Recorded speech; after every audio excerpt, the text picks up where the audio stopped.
ದೇವಾದಿದೇವರಿಗೆ ನನ್ನ ಒಂದು ಕೃತಜ್ಞತೆಗಳನ್ನು ಸ್ತುತಿಗಳನ್ನು ಸಲ್ಲಿಸ್ತಾ ಇದ್ದೀನಿ.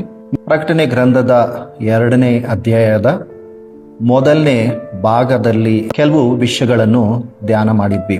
ಮೊದಲನೇ ಸಭೆಯಾದ ಎಫೆಸ್ ಸಭೆಯ ಬಗ್ಗೆ ಇನ್ನೊಂದು ಕೆಲವು ವಿಷಯಗಳನ್ನು ಧ್ಯಾನ ಮಾಡುವುದಕ್ಕೆ ಪ್ರಯತ್ನ ಮಾಡೋಣ. ನಿಮಗೆ ಮುಂಚೆ ತಿಳಿಸಿದ ಹಾಗೆ 2-3 ಅಧ್ಯಾಯಗಳಲ್ಲಿ 7 ಸಭೆಗಳ ವಿವರವನ್ನು, 7 ಸಭೆಗಳ ಆತ್ಮಿಕವಾದ ಸ್ಥಿತಿಗಳನ್ನು ಕರ್ತನು ಯೋಹಾನನಿಗೆ ತೋರಿಸಿ ಬರೆಸಿದಾಗ ನಾವು ಕಾಣಬಹುದು. ಈ ಒಂದು ಮೊದಲನೇ ಸಭೆಯಾದ ಎಫೆಸ್ ಸಭೆಯ ಬಗ್ಗೆ ಹೋದ ಸೆಷನ್ನಲ್ಲಿ ಕೆಲವು ವಿಷಯಗಳಾದ ಪ್ರತ್ಯಕ್ಷತೆಯನ್ನು, ಆಮೇಲೆ ಮೆಚ್ಚುಗೆಯನ್ನು, ಕೆಲವು ವಿಷಯಗಳನ್ನು ಧ್ಯಾನ ಮಾಡಿದ್ವಿ. ಪ್ರತಿಯೊಂದು ಸಭೆಗೆ 7 ವಿಷಯಗಳನ್ನು ನಾವು ಕಾಣಬಹುದು. 7 ಸಭೆಗಳಿಗೆ, ಒಂದೊಂದು ಸಭೆಗೆ 7 ವಿಷಯಗಳನ್ನು ನಾವು ಗ್ರಂಥದಲ್ಲಿ ಕಾಣಬಹುದು. 7 ವಿಷಯಗಳು ಏನೇನು ಅನ್ನುವುದು ಮತ್ತೆ ನೋಡುವುದಾದರೆ, ಮೊದಲನೇದು ಆ ಸಭೆಗೆ ಕರ್ತನು ಯಾವ ರೀತಿಯಾಗಿ ಪ್ರತ್ಯಕ್ಷನಾದನು ಅನ್ನುವುದು ಮೊದಲನೇದಾಗಿ ಕಾಣಬಹುದು. 2ನೇದು ಆ ಸಭೆಯ ಬಗ್ಗೆ ಮೆಚ್ಚುಗೆಯನ್ನು ಹೇಳಿರುವುದಾಗಿ ಕಾಣಬಹುದು. 3ನೇದು ಆ ಸಭೆಯ ತಪ್ಪುಗಳನ್ನು ಹೇಳುವುದಾಗಿ ನಾವು ಕಾಣಬಹುದು. 4ನೇದು ಆ ಸಭೆಯು ತಿದ್ದುಕೊಳ್ಳಬೇಕಾದ ವಿಷಯಗಳನ್ನು ಹೇಳಿದ ಹಾಗೆ ನಾವು ಕಾಣಬಹುದು. 5ನೇದಾಗಿ ಆ ಒಂದು ತಪ್ಪುಗಳನ್ನು ತಿದ್ದುಕೊಳ್ಳದೇ ಇದ್ದರೆ ಆಗುವ ಶಿಕ್ಷೆ ಹೇಗಿರುತ್ತೆ ಅನ್ನುವ ವಿಷಯವನ್ನು ನಾವು ಕಾಣಬಹುದು. 6ನೇದಾಗಿ ಪ್ರತಿಯೊಂದು ಸಭೆಗೆ ಕರ್ತನು ಒಂದು ಸಲಹೆಯನ್ನು ಕೊಟ್ಟ ಹಾಗೆ ನಾವು ಕಾಣಬಹುದು. 7ನೇದಾಗಿ ಆ ಸಭೆಗೆ ಕರ್ತನು ಕೊಡುವ ಬಹುಮಾನ ಎಷ್ಟು ಅದ್ಭುತವಾದದ್ದು ಅನ್ನುವುದು ಕಾಣಬಹುದು. ಸೊ ಈ 7 ವಿಷಯಗಳು ಪ್ರತಿಯೊಂದು ಸಭೆಯಲ್ಲಿ ನಾವು ಕಾಣಬಹುದು. ಈ 7 ವಿಷಯಗಳಲ್ಲಿ ಮತ್ತೆ ಹೋದ ಸೆಷನ್ನಲ್ಲಿ ಮೊದಲನೇ ವಿಷಯವಾದ ಪ್ರತ್ಯಕ್ಷತೆಯನ್ನು ನಾವು ಕೆಲವು ವಿಷಯಗಳನ್ನು ಧ್ಯಾನ ಮಾಡಿದ್ವಿ. ಹಾಗೆ 2ನೇ ವಿಷಯವಾದ ಮೆಚ್ಚುಗೆ ಕುರಿತಾದ ಕೆಲವು ವಿಷಯಗಳನ್ನು ಧ್ಯಾನ ಮಾಡಿದ್ವಿ. ಸೊ ನಿಮಗೆ ಈ ಮೆಚ್ಚುಗೆಯ ವಿಷಯಗಳು ಇಲ್ಲ ಪ್ರಶಂಸೆಯ ವಿಷಯಗಳು ಏನಿದೆ ಅನ್ನುವುದು ಮತ್ತೆ ಒಂದು ಸತಿ ರಿಮೈಂಡ್ ಮಾಡಿ ಮುಂದೆ ಮತ್ತೆ ಮುಂದಿನ ಭಾಗದಲ್ಲಿ ನಾವು ಧ್ಯಾನ ಮಾಡೋಣ. ಸೊ 2ನೇ ವಿಷಯವಾಗಿರುವ ಮೆಚ್ಚುಗೆ. ಸೊ ಈ ಸಭೆಗೆ ಕರ್ತನು ಕೊಡುವ ಮೆಚ್ಚುಗೆ 4 ವಿಷಯಗಳಾಗಿ ನಾವು ಕಾಣಬಹುದು. 1ನೇದು ಏನು ಆ ಮೆಚ್ಚುಗೆ ಅನ್ನೋದಾದ್ರೆ, ಪ್ರಕಟಣೆ ಗ್ರಂಥ 2ನೇ ಅಧ್ಯಾಯ 2ನೇ ವಚನವನ್ನು ನಾವು ನೋಡುವುದಾದ್ರೆ, ಅದರಲ್ಲಿ ಏನು ಆ ಮೆಚ್ಚುಗೆಗಳು ಅಂದ್ರೆ, ಮೊದಲನೇದು ಆ ಸಭೆಯ ಕೃತ್ಯಗಳು, ಪ್ರಯಾಸ, ತಾಳ್ಮೆಯನ್ನು ಕರ್ತನು ಪ್ರತ್ಯೇಕವಾಗಿ ಗಮನಿಸಿದ ಹಾಗೆ ನಾವು ಕಾಣಬಹುದು. 2ನೇದು ಆ ಸಭೆಯು ದುಷ್ಟರನ್ನು ಸಹಿಸಲಾರದೆ, ಇನ್ನೊಂದು ವಿಷಯವಾಗಿ ಅಪೋಸ್ತಲರೆಂದು ಹೇಳಿಕೊಳ್ಳುವವರನ್ನು ಅವರು ಅಪೋಸ್ತಲರು ಅಲ್ಲ ಅನ್ನುವುದು ಪರೀಕ್ಷೆ ಮಾಡಿ ಕಂಡುಕೊಂಡ ಹಾಗೆ ನಾವು ಕಾಣಬಹುದು. ಮತ್ತೆ ಗಲಾತ್ಯದವರಿಗೆ ಬರೆದ ಪತ್ರಿಕೆ 1ನೇ ಅಧ್ಯಾಯ 6-8 ವಚನಗಳಲ್ಲಿ ನಾವು ಕಾಣುವುದಾದ್ರೆ, ಆ ಕಾಲದಲ್ಲಿ ಸುವಾರ್ತೆಗೆ ವಿರುದ್ಧವಾದ ಸುವಾರ್ತೆಯನ್ನು ಕೂಡ ಸಾರುವವರು ಆ ಸಭೆಯಲ್ಲಿ ಇದ್ದ ಹಾಗೆ ನಾವು ಕಾಣ್ತೀವಿ. ಅದಕ್ಕೆ ಪೌಲನು ಸ್ಪಷ್ಟವಾಗಿ ಗಲಾತ್ಯದವರಿಗೆ ಆ ಮಾತುಗಳನ್ನು ಹೇಳ್ತಾ ಹೀಗೆ ಹೇಳ್ತಾ ಇದ್ದಾರೆ. 1ನೇ ಅಧ್ಯಾಯ 6-8 ವಚನಗಳು ಏನು ಆ ಮಾತುಗಳನ್ನು ನಾವು ನೋಡುವುದಾದ್ರೆ, ಬೇರೆ ಸುವಾರ್ತೆಯನ್ನು ಹಿಡಿದಿರುವುದಕ್ಕೆ ಆಶ್ಚರ್ಯ ಪಡುತ್ತೇನೆ. ಅದು ಸುವಾರ್ತೆಯೇ ಅಲ್ಲ. ಆದರೆ ಕೆಲವರು ನಿಮ್ಮಲ್ಲಿ ಭೇದವನ್ನು ಹುಟ್ಟಿಸುತ್ತಾ ಕ್ರಿಸ್ತನ ಸುವಾರ್ತೆಯನ್ನು ಮಾರ್ಪಡಿಸುವುದಕ್ಕೆ ಅಪೇಕ್ಷಿಸುತ್ತಾ ಇದ್ದಾರೆ. ಆದರೂ ನಾವು ನಿಮಗೆ ಸಾರಿದ ಸುವಾರ್ತೆಗೆ ವಿರುದ್ಧವಾದದ್ದನ್ನು ನಾವೇ ಆಗಲಿ ಪರಲೋಕದಿಂದ ಬಂದ ದೇವದೂತನೇ ಆಗಲಿ ನಿಮಗೆ ಸಾರಿದರೆ ಶಾಪಗ್ರಸ್ತ. ಇಲ್ಲಿ ನಾವು ನೋಡುವುದಾದ್ರೆ ಪೌಲನು ಸ್ಪಷ್ಟವಾಗಿ ಹೇಳುವ ಮಾತು ಏನು ಅಂದ್ರೆ, ಸಭೆಯಲ್ಲಿ ಕ್ರಿಸ್ತನ ಸುವಾರ್ತೆಗೆ ವಿರುದ್ಧವಾಗಿ ಯಾವುದೇ ವಾರ್ತೆಯನ್ನು ಸಾರಿದರೆ ಅದು ಸುಳ್ಳು ವಾರ್ತೆ ಇಲ್ಲ ಸುಳ್ಳು ಸುವಾರ್ತೆಯಾಗಿ ಸ್ಪಷ್ಟವಾಗಿ ಪೌಲನು ಹೇಳುವ ಹಾಗೆ ನಾವು ಕಾಣ್ತೀವಿ.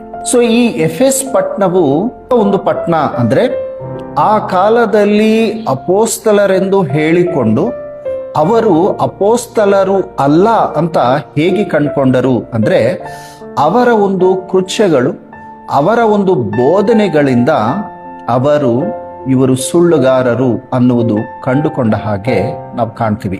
ಆ ವಿಷಯವನ್ನು ಕರ್ತನು ಮೆಚ್ಚುಗೆ, ಆ ವಿಷಯದ ಬಗ್ಗೆ ಆ ಸಭೆಗೆ ಮೆಚ್ಚುಗೆಯನ್ನು ಕೊಟ್ಟ ಹಾಗೆ ನಾವು ಗ್ರಂಥದಲ್ಲಿ ಕಾಣಬಹುದು.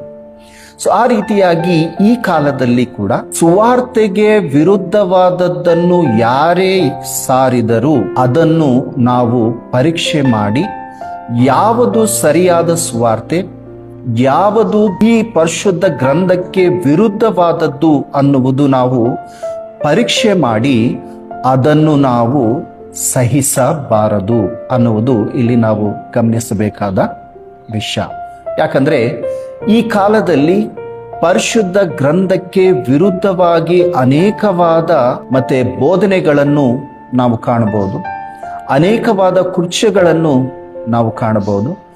ನಾವು ಅದನ್ನು ಹೇಗೆ ಪರೀಕ್ಷೆ ಮಾಡಬೇಕು ಅನ್ನುವುದಾದರೆ ಪರಿಶುದ್ಧ ಗ್ರಂಥವನ್ನು ಓದುವುದರಿಂದ, ಪರಿಶುದ್ಧ ಗ್ರಂಥವನ್ನು ಧ್ಯಾನ ಮಾಡುವುದರಿಂದ, ದೇವರಾತ್ಮ ಸಹಾಯದಿಂದ ನಾವು ಯಾವ ಬೋಧನೆ ಕರೆಕ್ಟ್, ಯಾವ ಬೋಧನೆ ಸುಳ್ಳು ಅನ್ನುವುದು ನಾವು ಕಂಡುಕೊಳ್ಳುವುದಕ್ಕೆ ದೇವರಾತ್ಮನೇ ನಮಗೆ ಸಹಾಯ ಮಾಡ್ತಾನೆ.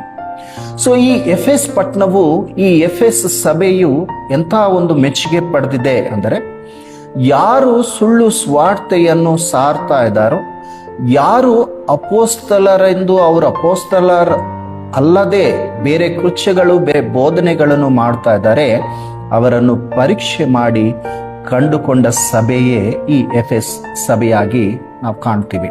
ಮೂರನೇ ವಿಷಯ, ಕರ್ತನು ಯಾವ ಒಂದು ಮೆಚ್ಚುಗೆ ಕೊಡ್ತಾ ಇದ್ದಾರೆ ಅನ್ನುವುದು ನಾವು ನೋಡುವುದಾದ್ರೆ ಮತ್ತೆ ಅದೇ 2ನೇ ಅಧ್ಯಾಯ ಅದೇ 3ನೇ ವಚನದಲ್ಲಿ ನಾವು ನೋಡುವುದಾದ್ರೆ, ನನ್ನ ಹೆಸರಿನ ನಿಮಿತ್ತ ಬಾಧೆಯನ್ನು ಸಹಿಸಿಕೊಂಡು ಬೇಸರ.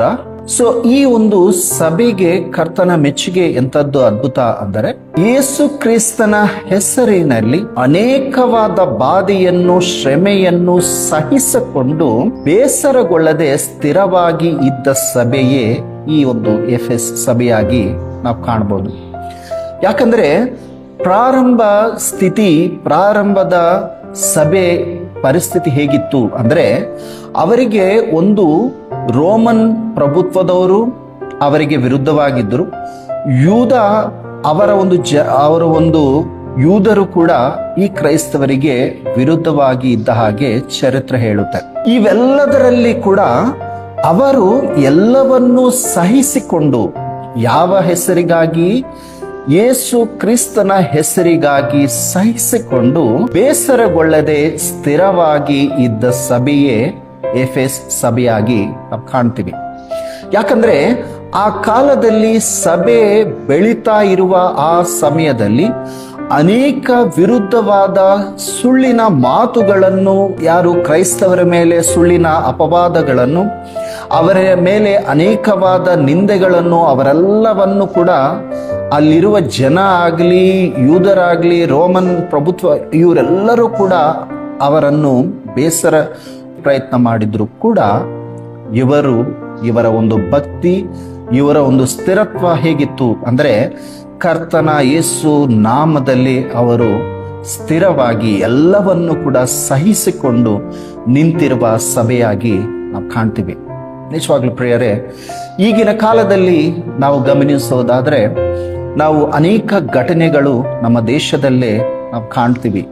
ನೀವು ಆ ಹೆಸರು ಹೇಳಬೇಡ, ನೀನು ಈ ಹೆಸರು ಹೇಳಬೇಡ, ನೀನು ಹೀಗೆ ಇರಬೇಕು, ಇಲ್ಲ ನೀನು ಮತ್ತೆ ಆ ಒಂದು ಮಂದಿರಕ್ಕೆ ಹೋಗಬಾರ್ದು, ನೀನು ಬೈಬಲ್ ಓದಬಾರ್ದು, ನೀನು ಪ್ರಾರ್ಥನೆ ಮಾಡಬಾರ್ದು, ನೀನು ಯೇಸು ಸ್ವಾಮಿಯ ಹೆಸರನ್ನು ಎತ್ತಬಾರದು. ಅನೇಕ ಸ್ಥಳಗಳಲ್ಲಿ ಈ ಒಂದು ಮಾತುಗಳನ್ನು ನಾವು ಕೇಳ್ತಾ ಇದ್ದೀವಿ. ನಾವು ಗಮನಿಸೋದಾದ್ರೆ ಇದು ದಿನದಿನಕ್ಕೆ ಹೆಚ್ಚಾಗ್ತಾ ಇದೆ ಹೊರತು ಕಮ್ಮಿ ಆಗುವ ಮತ್ತೆ ಪರಿಸ್ಥಿತಿ ಕಾಣ್ತಾ ಇಲ್ಲ.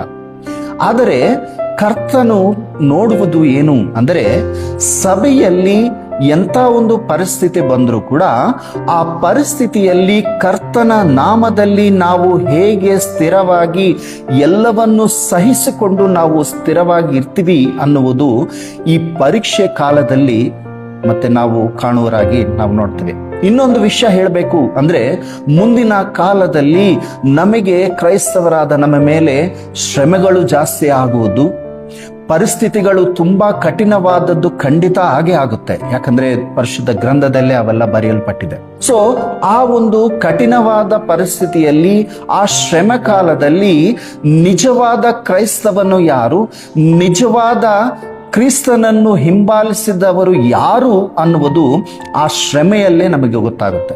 ಇನ್ನು ಸಿಂಪಲ್ ಆಗಿ ಹೇಳಬೇಕು ಅಂದ್ರೆ, ಆ ಶ್ರಮೆಯ ಕಾಲದಲ್ಲಿ ಯಾರು ಗೋಲ್ಡ್, ಯಾರು ರೋಲ್ಡ್ ಗೋಲ್ಡ್ ಅನ್ನುವುದು ಅದೊಂದು ವ್ಯತ್ಯಾಸ ನಾವು ಕಾಣಬಹುದು. ಯಾಕೆ ಅಂದ್ರೆ, ನಾವು ಕರ್ತನನ್ನು ಸಂಪೂರ್ಣವಾಗಿ ರಕ್ಷಕನಾಗಿ ಸ್ವೀಕರಿಸಿಲ್ಲ. ಕರ್ತನ ನಾಮದಲ್ಲಿ ನಾವು ಎಲ್ಲವನ್ನೂ ಸಹಿಸಿಕೊಳ್ಳುವುದಕ್ಕೆ ನಮಗೆ ಆ ಸಹನೆ ಇದ್ದಿಲ್ಲ.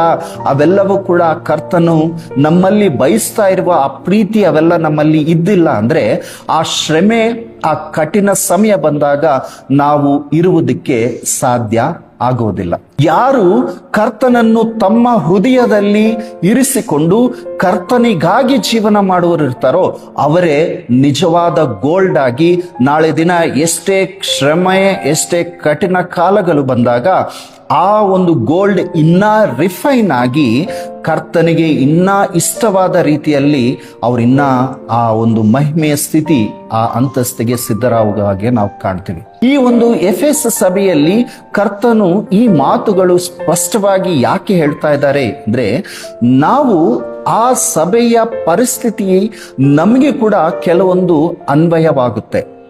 ಈಗಿನ ಕಾಲದಲ್ಲಿ ನಾವು ಗಮನಿಸೋದಾದರೆ, ಅನೇಕ ಬೋಧನೆಗಳಲ್ಲಿ ನಾವು ನಿಜವಾದ ಬೋಧನೆ ಯಾವುದು ಅನ್ನುವುದು ಪರೀಕ್ಷೆ ಮಾಡುವ ಕಾಲ ಈ ಕಾಲವಾಗಿದೆ.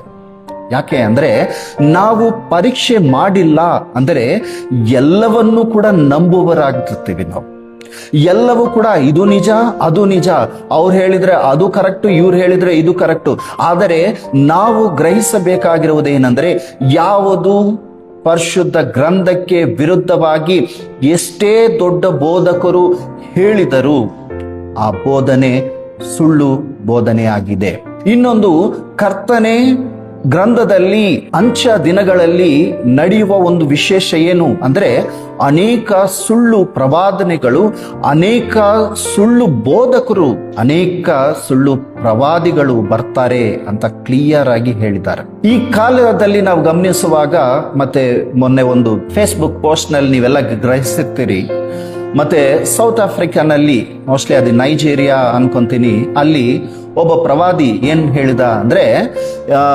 24th ಡೇಟ್, ಯಾವುದೋ ಒಂದು ಡೇಟ್, ಡಿಸೆಂಬರ್ನಲ್ಲಿ ಒಂದು ಡೇಟ್ ಕೊಟ್ಟು, ಆ ಡೇಟ್ ನಲ್ಲಿ ಏನಾಗುತ್ತೆ ಅಂದ್ರೆ ಜಲ ಪ್ರಳಯ ಬರುತ್ತೆ. ನೋವಾಹಿನ ಕಾಲದಲ್ಲಿ ಹೇಗೆ ಪ್ರಳಯ ಬಂತೋ ಈಗ ಹಾಗೆ ಬರುತ್ತೆ. ಅದಕ್ಕೆ ದೇವರು ನನಗೆ ತಿಳಿಸಿರೋದೇನು ಅಂದ್ರೆ, ನಾನು ಒಂದು ನಾವೆಯನ್ನು ಕಟ್ಟಬೇಕು. ನೋವಾ ಯಾವ ರೀತಿಯಾಗಿ ಕಟ್ಟಿದಾನೋ ಆ ರೀತಿಯಾಗಿ ನಾನು ನಾವೆಯನ್ನು ಕಟ್ಟಬೇಕು ಅಂತ ದೇವರು ನನಗೆ ಹೇಳಿದ್ದಾರೆ. ಅದಕ್ಕೆ ನೀವೆಲ್ಲ ಕೂಡ ಏನ್ ಮಾಡಿ ಅಂದ್ರೆ, ದುಡ್ಡು ನನಗೆ ಕಳುಹಿಸಿ, ಆ ದುಡ್ಡಿನ ಮುಖಾಂತರ ನಾನು ಏನ್ ಮಾಡ್ತೀನಿ ಅಂದ್ರೆ ಎಲ್ಲ ಇಷ್ಟು ನಾವೆಗಳನ್ನು ನಾನು ಕಟ್ಟಬೇಕು ಅಂತ ದೇವರು ಹೇಳಿದ್ದಾರೆ ಅಂತ ಹೇಳಿದ. ಆತನ ಮಾತಿಗೆ ನಂಬಿ ಅನೇಕರು ತಮ್ಮ ಮನೆ ಎಲ್ಲ ಮಾರಿ ಹಣವನ್ನು ತಂದು ಆತನಿಗೆ ಕೊಟ್ಟಾಗ ಆ ದಿನ ಬಂದೇ ಬಂತು. ಆ ದಿನ ಬಂದಾಗ ಏನು ನಡೆದಿಲ್ಲ ಅನ್ನೋ ದೃಷ್ಟಿಯಲ್ಲಿ ಆ ಹೇಳೋ ಮಾತೇನು ಅಂದ್ರೆ, ದೇವರು ಹೇಳಿದ್ದಾರೆ ಅದು ಈಗಲ್ಲ ಅಂತ, ಇನ್ನ ಕೆಲವು ದಿನಗಳಾದ ಮೇಲೆ ನಡೆಯುತ್ತೆ ಅಂತ. ಸೊ ಆ ಸುಳ್ಳು ಬೋಧನೆ, ಆ ಸುಳ್ಳು ಪ್ರವಾದಿಯ ಹಿಂದೆ ಬಿದ್ದು ಅನೇಕರು ತಮ್ಮ ಮನೆ ಮಠ ಎಲ್ಲ ಕೂಡ ಮಾರಿ ಹಣವನ್ನು ತಂದು ಕೊಟ್ಟರು ಕೂಡ ಏನಾಗಿಲ್ಲ ಅಂದ್ರೆ ಆ ಪ್ರವಾದನೆ ನೆರವೇರಿಲ್ಲ.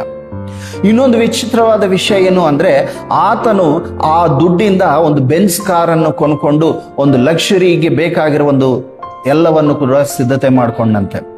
ಆಮೇಲೆ ಪೊಲೀಸರು ಎಲ್ಲ ಕಂಪ್ಲೇಂಟ್ ಮಾಡಿ ಅರೆಸ್ಟ್ ಮಾಡಿದ್ರು. ಆದರೆ ನಾನು ಹೇಳುವ ಮಾತೇನಂದ್ರೆ, ಈಗಿನ ಕಾಲದಲ್ಲಿ ಅನೇಕರು ಈ ಒಂದು ಪ್ರವಾದನೆಗಳು, ದೇವರು ನನಗೆ ಇದು ಹೇಳಿದ್ದಾರೆ, ದೇವರು ನನಗೆ ಅದು ಹೇಳಿದ್ದಾರೆ, ಅದು ಮಾಡಿ ಇದು ಮಾಡಿ ಅನ್ನು ಹೇಳುವ ಬೋಧಕರು, ಪ್ರವಾದಿಗಳು ಖಂಡಿತ ಬಂದೇ ಬರ್ತಾರೆ. ಅದು ಕರೆಕ್ಟ್ ಇಲ್ಲ ರಾಂಗ್ ಅನ್ನೋದು ನಮ್ಗೆ ಹೇಗೆ ಗೊತ್ತಾಗುತ್ತೆ ಅಂದ್ರೆ, ನಾವು ದೇವರ ಸಹವಾಸದಲ್ಲಿ ಇದ್ರೆ ಮಾತ್ರನೇ ನಮ್ಗೆ ಅದು ಗೊತ್ತಾಗುತ್ತೆ. ಎರಡನೇದು, ಎಲ್ಲವನ್ನು ಪರೀಕ್ಷೆ ಮಾಡುವ ಒಂದು ಜ್ಞಾನ ದೇವರು ನಮ್ಗೆ ಕೊಟ್ಟಿದ್ದಾರೆ. ಅದಕ್ಕೆ ವಾಕ್ಯದಲ್ಲಿ ಒಂದು ಒಳ್ಳೆಯ ಮಾತಿರುತ್ತೆ, ಏನಂದ್ರೆ ನೀನು ಎಲ್ಲವನ್ನೂ ಪರೀಕ್ಷಿಸಿ ಯಾವುದು ಮೇಲಾದದ್ದು ಅದನ್ನು ನೀನು ಸ್ಥಿರವಾಗಿ ಹಿಡ್ಕೋ ಅಂತ ವಾಕ್ಯ ಹೇಳುತ್ತೆ.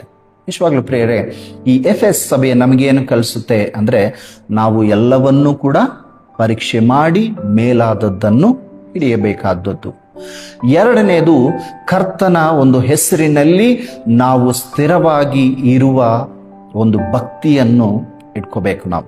ನಾಲ್ಕನೇ ವಿಷಯ, ಈ ಒಂದು ಮೆಚ್ಚುಗೆಯಲ್ಲಿ ನಾಲ್ಕನೇ ವಿಷಯ, ಸಭೆಗೆ, ಎಫೆಸ್ ಸಭೆಗೆ ಕರ್ತನು ಹೇಳುವ ಮಾತು ಏನು ಅಂದ್ರೆ, ಮತ್ತೆ 2ನೇ ಅಧ್ಯಾಯ, ಪ್ರಕಟಣೆ ಗ್ರಂಥ 2ನೇ ಅಧ್ಯಾಯ, ಆ 2ನೇ ಅಧ್ಯಾಯದಲ್ಲಿ 6ನೇ ವಚನ ಏನು ಅಂದ್ರೆ, ಆದರೆ ನಿನ್ನಲ್ಲಿ ಒಳ್ಳೆಯದು ಒಂದುಂಟು, ಅದೇನೆಂದರೆ ನಾನು ದ್ವೇಷಿಸುವ ನಿಕೋಲಾಯಿತರ ಕೃತ್ಯಗಳನ್ನು ನೀನು ಸಹ ದ್ವೇಷಿಸುತ್ತಿ. ಸೊ 4ನೇ ಮೆಚ್ಚುಗೆ, ಕರ್ತನು ಈ ಸಭೆಗೆ ಕೊಡುವ ಒಂದು ಮೆಚ್ಚುಗೆ ಏನು ಅಂದ್ರೆ, ನಿಕೋಲಾಯಿತರ ಬೋಧನೆಯನ್ನು ಕರ್ತನು ದ್ವೇಷಿಸುತ್ತಾ ಇದ್ದಾನೆ. ಈ ಸಭೆ ಕೂಡ ಏನಾಗಿದೆ ಅಂದ್ರೆ, ಆ ಒಂದು ನಿಕೋಲಾಯಿತರ ಬೋಧನೆಯನ್ನು ದ್ವೇಷಿಸುವ ಹಾಗೆ ನಾವು ಕಾಣ್ತೀವಿ. ಇಲ್ಲಿ ಈ ನಿಕೋಲಾಯಿತರ ಬೋಧನೆ ಏನು ಅನ್ನೋದು ಕೆಲವು ವಿಷಯಗಳನ್ನು ನಾವು ನೋಡುವುದಾದ್ರೆ, ಯಾಕೆ ಈ ಮಾತು ಹೇಳ್ತಾ ಇದ್ದೀನಿ ಅಂದ್ರೆ, ಮತ್ತೆ ನಾವು ಪೆರ್ಗಮಮ್ ಸಭೆಯನ್ನು ಧ್ಯಾನ ಮಾಡುವಾಗ ಈ ನಿಕೋಲಾಯಿತರ ಬಗ್ಗೆ ಮತ್ತೆ ಅಲ್ಲಿ ಬರೆಯಲ್ಪಟ್ಟ ಹಾಗೆ ನಾವು ಕಾಣ್ತೀವಿ. ಒಂದು, ಎಫೆಸ್ ಸಭೆಯಲ್ಲಿ ಈ ನಿಕೋಲಾಯಿತರ ಬೋಧನೆ ಬಗ್ಗೆ ಬರೆದಿದೆ, ಹಾಗೆ ಪೆರ್ಗಮಮ್ ಸಭೆಯಲ್ಲಿ ಕೂಡ ಈ ನಿಕೋಲಾಯಿತರ ಬೋಧನೆ ಬಗ್ಗೆ ನಾವು ಕಾಣಬಹುದು. ಅಂದ್ರೆ 2ನೇ ಅಧ್ಯಾಯ 15ನೇ ವಚನದಲ್ಲಿ ನಾವು ಕಾಣಬಹುದು. ಆಕ್ಚುಲಿ ಈ ನಿಕೋಲಾಯಿತರ ಬೋಧನೆ ಅನ್ನೋದು ಏನು, ಯಾರು ಈ ನಿಕೋಲಾಯಿತರು ಅನ್ನೋದು ನಾವು ನೋಡೋದಾದ್ರೆ, ನಿಕೋಲಸ್ ಎನ್ನುವ ಆತನಿಂದ ಬಂದಿರುವ ಮತ್ತೆ ಫಾಲೋವರ್ಸೇ ಈ ನಿಕೋಲಾಯಿತರಾಗಿ ನಾವು ಕಾಣ್ತೀವಿ. ಈ ನಿಕೋಲಸ್ ಅನ್ನುವ ಮಾತಿಗೆ ಅರ್ಥ ಏನು ಅಂದ್ರೆ, ನಿಕೋ ಅನ್ನುವ ಮಾತಿಗೆ ಅರ್ಥ ಏನಂದ್ರೆ ಆಧೀನ ಪಡಿಸಿಕೊಳ್ಳುವುದು, ಟು ಕಾಂಕರ್, ಆಧೀನ ಪಡಿಸಿಕೊಳ್ಳುವುದು. ಲಾವೋಸ್ ಅನ್ನುವ ಮಾತಿಗೆ ಅರ್ಥ ಏನು ಅಂದ್ರೆ ಪ್ರಜೆಗಳು ಇಲ್ಲ ಸಾಮಾನ್ಯ ವಿಶ್ವಾಸಿಗಳು ಅಂತ ಹಾಗೆ ನಾವು ಕಾಣಬಹುದು. ಸೊ ನಿಕೋಲಸ್ ಅನ್ನುವ ಮಾತಿಗೆ ಪರಿಪೂರ್ಣ ಆ ಹೆಸರಿಗೆ ಅರ್ಥ ಏನು ಅನ್ನುವುದಾದ್ರೆ, ಸಾಮಾನ್ಯ ವಿಶ್ವಾಸಿಗಳನ್ನು ತಮ್ಮ ಆಧೀನದಲ್ಲಿ ಇರಿಸಿಕೊಳ್ಳುವುದು ಅನ್ನುವ ಅರ್ಥವನ್ನು ನಾವು ಕಾಣ್ತೀವಿ. ಸೊ ಈ ಒಂದು ಸಭೆ, ಈ ನಿಕೋಲಾಯಿತರ ಒಂದು ಬೋಧನೆ 4 ವಿರುದ್ಧವಾಗಿ, ಕರ್ತನಗೆ ಇಲ್ಲ ಸುವಾರ್ತೆಗೆ ವಿರುದ್ಧವಾಗಿ 4 ವಿಧವಾಗಿ ಬೋಧನೆ ಅವರು ಮಾಡಿದ ಹಾಗೆ ನಾವು ಕಾಣ್ತೀವಿ. ಅವರ ಒಂದು ಬೋಧನೆ ಚರಿತ್ರೆಕಾರರು ಹೇಳಿರುವುದು ಏನು ಮಾತು ಅನ್ನೋದು ನಾವು ನೋಡೋದಾದ್ರೆ 4 ವಿಷಯಗಳಲ್ಲಿ. 1ನೇ ವಿಷಯ ಏನು ಅಂದ್ರೆ, ಅವರು ಲೌಕಿಕತ್ವವನ್ನು ಈ ಒಂದು ಕ್ರೈಸ್ತವ ಜೀವನದಲ್ಲಿ ಅಳವಡಿಸಿ ಜೀವಿಸುವ ಹಾಗೆ ಸಭೆಯನ್ನು ನಡೆಸುವರಾಗಿ ನಾವು ಕಾಣ್ತೀವಿ. ಅಂದ್ರೆ ಇನ್ನ ಕ್ಲಿಯರ್ ಆಗಿ ಹೇಳ್ಬೇಕು ಅಂದ್ರೆ, ಅವರ ಒಂದು ಬೋಧನೆ ಏನು ಅಂದ್ರೆ, ನೀವು ವಿಗ್ರಹಗಳಿಗೆ ಅರ್ಪಿಸಿದ್ದನ್ನು ನೀವು ತಿನ್ನಬಹುದು, ಅವರ ಒಂದು ಕಾರ್ಯಕ್ರಮಗಳಲ್ಲಿ ನೀವು ಪಾಲ್ಗೊಳ್ಳಲು ಬಹುದು, ಅವರ ಒಂದು ಅವರು ಮಾಡುವ ಕೆಲಸಗಳಲ್ಲಿ ನೀವು ಇದ್ರೂ ಕೂಡ ಅದರಿಂದ ಏನಾಗಲ್ಲ ಅಂದ್ರೆ ನಿಮ್ಮ ಭಕ್ತಿ ಏನು ಹಾಳಾಗಲ್ಲ. ಇನ್ನೊಂದೇನು ಅಂದ್ರೆ, ಅವರು ಕಳಿಸಿರುವುದು ಏನು ಅಂದ್ರೆ, ಈ ಲೋಕದ ಜೊತೆ ಈ ಕ್ರೈಸ್ತವರು ಕೂಡ ಬೆರೆತು ಜೀವನ ಮಾಡುವುದನ್ನು ಅವರ ಬೋಧನೆಯಲ್ಲಿ ನಾವು ಕಾಣ್ತೇವೆ. 2ನೇ ವಿಷಯ, ಈ ನಿಕೋಲಾಯಿತರ ಒಂದು ಬೋಧನೆ 2ನೇ ವಿಷಯ ಏನು ಅನ್ನುವುದಾದ್ರೆ, ಅವರ ಒಂದು ನಂಬಿಕೆ ಏನು ಅಂದ್ರೆ, ಈ ಶರೀರದಿಂದ ಮಾಡುವ ಪಾಪಕ್ಕೆ ಏನಿಲ್ಲ ಅಂದ್ರೆ ಶಿಕ್ಷೆ ಇಲ್ಲ. ಅವರ ಒಂದು ಅಂದ್ರೆ, ಈ ಶರೀರದಿಂದ ನೀನೇನೇ ವ್ಯಭಿಚಾರ ಮಾಡಿದ್ರು, ಯಾವುದೇ ಪಾಪ ಮಾಡಿದ್ರು ಅದಕ್ಕೆ ಏನು ತೊಂದರೆ ಇಲ್ಲ. ಆದರೆ ದೇವರು ನೋಡುವುದು ಆತ್ಮವನ್ನು. ಸೊ ಆತ್ಮವನ್ನು ನಾವು ಹೇಗೆ ಇರ್ಕೋಬೇಕು ಅಂದ್ರೆ ಆತ್ಮವನ್ನು ಮಾತ್ರ ನಾವು ಲಕ್ಷ್ಯ ಕೊಡಬೇಕು, ಶರೀರಕ್ಕೆ ಅಷ್ಟು ಲಕ್ಷ್ಯ ಕೊಡುವ ಅವಶ್ಯಕತೆ ಇಲ್ಲ ಅಂತ ಬೋಧನೆ ಮಾಡಿದ ಒಂದು ಗುಂಪಾಗಿ ಈ ನಿಕೋಲಾಯಿತರನ್ನು ನಾವು ಕಾಣಬಹುದು. ಸೊ ಅವರ ಒಂದು ಆಲೋಚನೆ ಏನು ಅಂದ್ರೆ ಆತ್ಮವೇ ದೇವರಿಗೆ ಬೇಕಾದದ್ದು. ನೀನು ಈ ಶರೀರದಿಂದ ನೀನು ಎಂತ ಒಂದು ಕೆಲಸ ಮಾಡಿದ್ರು, ಎಂತ ಒಂದು ವ್ಯಭಿಚಾರ ಮಾಡಿದ್ರು, ನೀನು ಶರೀರಕ್ಕೆ ಎಂಥದ್ದೇ ಮಾಡಿದ್ರು ಕೂಡ ಅದರಿಂದ ಏನಾಗಲ್ಲ ಅಂದ್ರೆ ನಿನ್ನ ಭಕ್ತಿ ಜೀವನ ಏನು ಹಾಳಾಗಲ್ಲ ಅನ್ನುವ ಬೋಧನೆಯನ್ನು ಮಾಡಿದ ಒಂದು ಗುಂಪಾಗಿ ನಾವು ಕಾಣ್ತೀವಿ. ಮೂರನೇ ವಿಷಯ ಏನು ಇವರು ಬೋಧನೆಯಲ್ಲಿ ನಾವು ನೋಡೋದಾದ್ರೆ, ಅವರು ಮತ್ತೆ ಯಾಜಕರು ಇಲ್ಲ ಗುರುವು ಆಮೇಲೆ ಪಾದರಿ ಅವರು ಮಾತ್ರ ಮತ್ತೆ ಆರಾಧನೆ ಇಲ್ಲ ದೇವರ ಕೆಲಸಗಳಾಗ್ಲಿ ಇಲ್ಲ ಆತ್ಮಿಕ ಸಭೆಯ ಕೆಲಸಗಳು ಅವರು ಮಾತ್ರನೇ ಮಾಡಬೇಕು. ಬೇರೆ ವಿಶ್ವಾಸಿಗಳು ಯಾರು ಕೂಡ ಬೋಧನೆ ಮಾಡಬಾರ್ದು, ಯಾರು ಕೂಡ ಆಲ್ತರ ಹತ್ರ ಬರಬಾರ್ದು, ಯಾರು ಕೂಡ ಆ ಒಂದು ಗ್ರಂಥದಲ್ಲಿರುವುದನ್ನು ಯಾರಿಗೂ ಅವ್ರು ಹೇಳುವಕ್ಕೆ ಹಕ್ಕಿಲ್ಲ. ಸೊ ಅವರು ಸೃಷ್ಟಿ ಅಂದ್ರೆ ಅವರ ಒಂದು ಆಲೋಚನೆ ಏನು ಅಂದ್ರೆ ಪಾದಿರಿ ಇಲ್ಲಂದ್ರೆ ಗುರುವಿನ ವರ್ಗದವರು ಮಾತ್ರನೇ ಈ ಕೆಲಸ ಮಾಡಬೇಕು, ಬೇರೆ ಯಾರು ಕೂಡ ಈ ಒಂದು ಕೆಲಸಕ್ಕೆ ಹಕ್ಕುದಾರರಲ್ಲ ಅಂತ ಬೋಧನೆ ಮಾಡಿದ ಒಂದು ಗುಂಪಾಗಿ ಈ ನಿಕೋಲಾಯಿತರನ್ನು ನಾವು ಕಾಣಬಹುದು. ನಾಲ್ಕನೇದು ಈ ಒಂದು ಬೋಧನೆ ಎಂತ ಬೋಧನೆ ಅಂದ್ರೆ ಬಿಲಾಮಿನ ಬೋಧನೆಗೆ ಹೋಲಿಕೆಯಾಗಿ ನಾವು ಗ್ರಂಥದಲ್ಲಿ ಕಾಣಬಹುದು. 2ನೇ ಅಧ್ಯಾಯ 14-15 ವಚನದಲ್ಲಿ ಈ ಪೆರ್ಗಮೆಮ್ ಸಭೆಗೆ ಕರ್ತನು ಹೇಳುವಾಗ ಈ ಮಾತನ್ನು ಹೇಳಿದ ಹಾಗೆ ನಾವು ಕಾಣ್ತೀವಿ. ಸೊ ಈ ನಿಕೋಲಾಯಿತರ ಬೋಧನೆ ಈ ಒಂದು ಕರ್ತನ ಇಲ್ಲ ಸುವಾರ್ತೆಗೆ, ಅಪೋಸ್ತಲರ ಸುವಾರ್ತೆಗೆ ವಿರುದ್ಧವಾದದ್ದನ್ನೆಲ್ಲ ಕೂಡ ಇವರ ಒಂದು ಬೋಧನೆಯಾಗಿ ನಾವು ಕಾಣ್ತೇವೆ.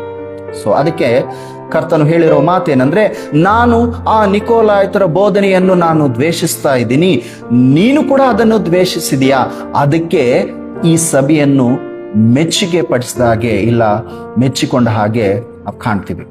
ನಿಜವಾಗ್ಲೂ ಪ್ರಿಯರೇ, ಈಗಿನ ಕಾಲದಲ್ಲಿ ಕೂಡ ಬೋಧನೆಗಳಲ್ಲಿ ಕೂಡ ಅನೇಕವಾದ ಬೋಧನೆಗಳನ್ನು ನಾವು ಕಾಣ್ತೀವಿ. ಪ್ರಾಸ್ಪೆರಿಟಿ ಬೋಧನೆ ಅಂತಾರೆ. ಪ್ರಾಸ್ಪೆರಿಟಿ ಬೋಧನೆ ಅಂದ್ರೆ ನೀನು ದೇವರಿಗೆ ಇಷ್ಟು ಕೊಡಬೇಕು, ನೀನು ಇಷ್ಟು ಕೊಟ್ರೆ ದೇವರು ನಿನಗೆ ಇಷ್ಟು ಆಶೀರ್ವಾದ ಮಾಡ್ತಾರೆ, ಇಲ್ಲ ನೀನು ಸಭೆಗೆ ಬಂದ್ರೆ ದೇವರು ನಿನಗೆ ಇದು ಬೇಕಂದ್ರೆ ಅದು ಕೊಡ್ತಾರೆ, ಮನೆ ಬೇಕಂದ್ರೆ ಮನೆ ಕೊಡ್ತಾರೆ, ಮದುವೆ ಆಗಿಲ್ಲ ಅಂದ್ರೆ ಮದುವೆ ಎಲ್ಲ ಅಂದ್ರೆ ನಿನಗೆ ಏನು ಬೇಕೋ ಅದು ದೇವರು ಕೊಡ್ತಾರೆ. ಸೊ ನೀನು ದೇವರಿಗೆ ಅದು ಕೊಡ್ಬೇಕು. ಅನೇಕರು ಎಂತ ಒಂದು ಈ ಕಾಲದಲ್ಲಿ ನಾವು ಗಮನಿಸುವಾಗ ಯೂಟ್ಯೂಬ್ಗಳಾಗ್ಲಿ ಈ ಫೇಸ್ಬುಕ್ ರೀಲ್ಸ್ ನಲ್ಲಿ ಎಂತ ವಿಚಿತ್ರವಾದದ್ದನ್ನೆಲ್ಲ ಕೂಡ ನಾವು ಕಾಣ್ತಾ ಇದ್ವಿ. ಒಬ್ರು ಹೇಳ್ತಾರೆ, ನೀನು ಈ ಒಂದು ಹಣ್ಣನ್ನು ತಿಂದ್ರೆ ನಿನಗೆ ಮಕ್ಕಳಾಗ್ತಾರೆ ಅಂತ. ಒಬ್ರು ಹೇಳ್ತಾರೆ, ನೀನು ಈ ತರ ಮಾಡಿದ್ರೆ ದೇವರು ನಿನಗೆ ಬೇಕಾದದ್ದನ್ನೆಲ್ಲ ಕೊಡ್ತಾರೆ. ಒಬ್ರು ಹೇಳ್ತಾರೆ, ನಿನಗೆ ಇರುವುದನ್ನು ನೀನು ಇಷ್ಟು ಕೊಟ್ರೆ ಮಾತ್ರನೇ ನಿನಗೆ ಕೆಲಸಗಳು ನಡೆಯುತ್ತೆ. ಇವೆಲ್ಲವೂ ಕೂಡ ಸುಳ್ಳು ಬೋಧನೆಯಾಗಿದೆ. ದೇವರು ಕರ್ತನು ಸ್ಪಷ್ಟವಾಗಿ ಹೇಳುವುದೇನೆಂದ್ರೆ, ನೀನು ಕರ್ತನನ್ನು ನಿನ್ನ ಪೂರ್ಣ ಹೃದಯದಿಂದ, ನಿನ್ನ ಪೂರ್ಣ ಆತ್ಮದಿಂದ, ನಿನ್ನ ಪೂರ್ಣ ಬಲದಿಂದ, ನಿನ್ನ ಪೂರ್ಣ ಶಕ್ತಿಯಿಂದ ನೀನು ದೇವರನ್ನು ಪ್ರೀತಿಸಬೇಕು, ಆರಾಧಿಸಬೇಕು. ಬಿಟ್ರೆ ಪರಿಶುದ್ಧ ಗ್ರಂಥದಲ್ಲಿ ಎಲ್ಲಿ ನಾವು ಕಾಣಲ್ಲ. ಏನಂದ್ರ ನೀನು ಇದು ಕೊಟ್ರೇನೆ ಅದು ಬರುತ್ತೆ, ಅದು ಕೊಟ್ರೆ. ನಾವು ಏನು ಕೇಳಿಲ್ಲ ಅಂದ್ರೂ ಕೂಡ ದೇವರು ನಮ್ಗೆ ಎಲ್ಲನೂ ಕೊಟ್ಟಿದ್ದಾರೆ. ನಮ್ಮನ್ನಷ್ಟು ಪ್ರೀತಿ ಮಾಡ್ತಾ ಇರುವ ದೇವರನ್ನು ನಾವು ಹೃದಯಪೂರ್ವಕವಾಗಿ ಪ್ರೀತಿ ಮಾಡುವುದನ್ನು ನಾವು ಕಲಿಬೇಕು. ಈ ನಿಕೋಲಾಯಿತರ ಬೋಧನೆ ಇಂಥ ಒಂದು ವಿಚಿತ್ರ ಇಲ್ಲ ವಿರುದ್ಧವಾದ ಬೋಧನೆ. ಯಾಕೆ ಅಂದ್ರೆ ಲೌಕಿಕವಾಗಿ ಕೂಡ ನೀನು ಹಾಗೆ ಕೂಡ ಜೀವನ ಮಾಡಬಹುದು.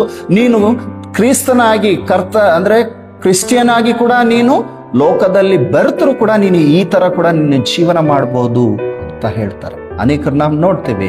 ಈಗಿನ ಕಾಲದಲ್ಲಿ ಏನಾಗ್ಬಿಡುತ್ತೆ ಅಂದ್ರೆ ಲೋಕದ ಜೊತೆ ಸಭೆಯ ಕೂಡ ಬೆರೆತ ಹಾಗೆ ನಾವು ಕಾಣ್ತೇವೆ. ಈ ಸಭೆಯ ಪರಿಸ್ಥಿತಿ ಹೇಗಾಗ್ಬಿಡುತ್ತೆ ಅಂದ್ರೆ ಅವರು ಬೇರೆ ಲೋಕದಲ್ಲಿ ಮಾಡುವ ಆ ಹಬ್ಬಗಳನ್ನು ನಾವು ಕೂಡ ಆಚರಣೆ ಅದರಲ್ಲಿ ಪಾಲ್ಗೊಳ್ಳುವುದು, ಇವೆಲ್ಲವೂ ಕೂಡ ಏನಂದ್ರೆ ವಿರುದ್ಧವಾದದ್ದು. ನೀನು ನಿನ್ನ ಒಂದು ಆತ್ಮೀಕ ಸ್ಥಿತಿಯನ್ನು, ನಿನ್ನ ಒಂದು ಭಕ್ತಿಯನ್ನು ನೀನು ಕಾಪಾಡಿಕೊಳ್ಳುವ ಜವಾಬ್ದಾರಿ ನಿನ್ನದು. ನಿನ್ನ ವಿಶ್ವಾಸವನ್ನು ಎಲ್ಲರ ಹತ್ರ ನೀನು ಕರ್ತನನ್ನು ಎತ್ತಿ ಹಿಡಿಯುವುದು, ಎತ್ತಿ ಭಕ್ತಿ ತೋರಿಸುವುದು ನಿನ್ನ ಒಂದು ಜವಾಬ್ದಾರಿ. ಕರ್ತನ ಪ್ರೀತಿಯನ್ನು ಸಾರುವುದು ನಮ್ಮ ಕೆಲಸವಾಗಿದೆ. ನಾವು ಲೋಕದ ಜೊತೆ ಬೆರೆಯುವವರಾಗಿ ನಾವಿರಬಾರದು. ಸೊ ಈ ನಿಕೋಲಾಯಿತರ ಸಭೆಯನ್ನು ಕೂಡ, ಈ ಒಂದು ನಿಕೋಲಾಯಿತರ ಬೋಧನೆಯನ್ನು ಕರ್ತನು ದ್ವೇಷಿಸಿದ ಹಾಗೆ ನಾವು ಕಾಣ್ತೀವಿ. ಸೊ ನಾನು ಮತ್ತೆ ಜಸ್ಟ್ ಬ್ರೀಫ್ ಆಗಿ ಹೇಳ್ತಾ ಇದ್ದೀನಿ. ಮೆಚ್ಚುಗೆಯಲ್ಲಿ 4 ವಿಷಯಗಳನ್ನು ನಾವು ನೋಡಿದ್ವಿ. 1ನೇ ವಿಷಯ ಏನು ಅಂದ್ರೆ, ಕೃತ್ಯಗಳನ್ನು, ಪ್ರಯಾಸವನ್ನು, ತಾಳ್ಮೆಯನ್ನು ಕರ್ತನು ಮತ್ತೆ ಗಮನಿಸಿದ ಹಾಗೆ ನಾವು ಕಾಣ್ತೀವಿ, ಮೆಚ್ಚುಗೆಯನ್ನು ಕೊಟ್ಟ ಹಾಗೆ ನಾವು ಕಾಣ್ತೀವಿ. 2ನೇದು, ದುಷ್ಟರನ್ನು ಸಹಿಸದೆ ಅಪೋಸ್ತಲರೆಂದು ತಾವು ಅಪೋಸ್ತಲ ಅಲ್ಲದವರನ್ನು ಪರೀಕ್ಷಿಸಿ ಕಂಡುಕೊಂಡ ಹಾಗೆ ನಾವು ಕಾಣ್ತೀವಿ. 2ನೇದು. 3ನೇದು, ಕರ್ತನ ನಾಮ ಹೆಸರಿನ ನಿಮಿತ್ತ ಬಾಧೆಯನ್ನು ಸಹಿಸಿಕೊಂಡು ಬೇಸರಗೊಳ್ಳದ ಸಭೆಯಾಗಿ ನಾವು ನೋಡ್ತೀವಿ. 4ನೇ ಮೆಚ್ಚುಗೆ ಏನು ಅಂದ್ರೆ, ನಿಕೋಲಾಯಿತರ ಬೋಧನೆಯನ್ನು ಇವರು ದ್ವೇಷಿಸಿದ ಹಾಗೆ ನಾವು ಕಾಣ್ತೀವಿ, ಕರ್ತನು ಕೂಡ ದ್ವೇಷಿಸಿದ ಹಾಗೆ ನಾವು ಕಾಣ್ತೀವಿ. ಸೊ ಈ ಒಂದು ಸಭೆಯನ್ನು ಕರ್ತನು ಈ 4 ವಿಷಯಗಳಿಂದ ಮೆಚ್ಚುಗೆಯನ್ನು ವ್ಯಕ್ತಪಡಿಸಿದ ಹಾಗೆ ನಾವು ಕಾಣ್ತೀವಿ. 3ನೇ ವಿಷಯ, ನಮ್ಮ 7 ಪಾಯಿಂಟ್ಸ್ ನಲ್ಲಿ 3ನೇ ಪಾಯಿಂಟ್ ಏನು? ತಪ್ಪು. ಸೊ ಈ ಸಭೆಯ ಒಂದು ತಪ್ಪನ್ನು ಕರ್ತನು ಹೇಳ್ತಾ ಇದ್ದಾರೆ. ಏನು ಆ ತಪ್ಪು ಅನ್ನೋದು ನಾವು ನೋಡೋದಾದ್ರೆ, ಮತ್ತೆ ಪ್ರಕಟಣೆ ಗ್ರಂಥ 4ನೇ ವಚನದಲ್ಲಿ ನಾವು ಕಾಣ್ಬೋದು.